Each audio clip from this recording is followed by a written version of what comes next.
गुप्त साम्राज्य को भारत का स्वर्ण युग कहा जाता है क्योंकि इस समय भारत ने हर क्षेत्र में तरक्की की। यह दौर लगभग 4वीं से 6वीं शताब्दी के बीच का था। उस समय भारत में शांति, समृद्धि और ज्ञान का विकास हुआ।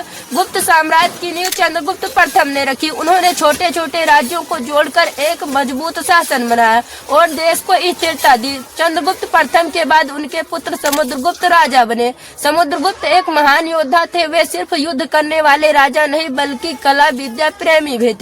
उन्होंने उत्तर भारत के कई राज्यों को अपने अधीन किया और दक्षिण भारत तक अपनी शक्ति का प्रवाह फैलाया। उनके शासन में शांति बनी रही, इसीलिए खेती और व्यापार को बढ़ावा मिला। समुद्रगुप्त के बाद चंद्रगुप्त द्वितीय विक्रमादित्य का शासन आया। उनके शासन को गुप्त साम्राज्य का सबसे अच्छा समय माना गया क्योंकि उस समय व्यापार को बढ़ावा मिला और भारत की पहचान दुनिया में बनी। चीन से आए यात्री फाहियान ने भारत की प्रशंसा की और बताया कि लोग सुखी और शांति से रहते हैं।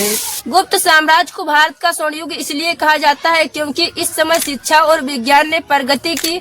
महान गणितज्ञ आर्यभट्ट ने इसी समय शून्य और दशमलव की जानकारी दी और उन्होंने यह भी बताया कि पृथ्वी गोल है और घूमती है। संस्कृत भाषा का खूब विकास हुआ और कालिदास जैसे कवियों ने सुंदर साहित्य की रचना की। गुप्त साम्राज्य को भारत का सबसे सुनहरा समय माना गया है क्योंकि उस समय शांति और सुरक्षा बना रहा। राजा और राज प्रजा के लिए न्यायप्रिय थे। गणित और विज्ञान में भारत ने बड़ी उपलब्धियां हासिल की।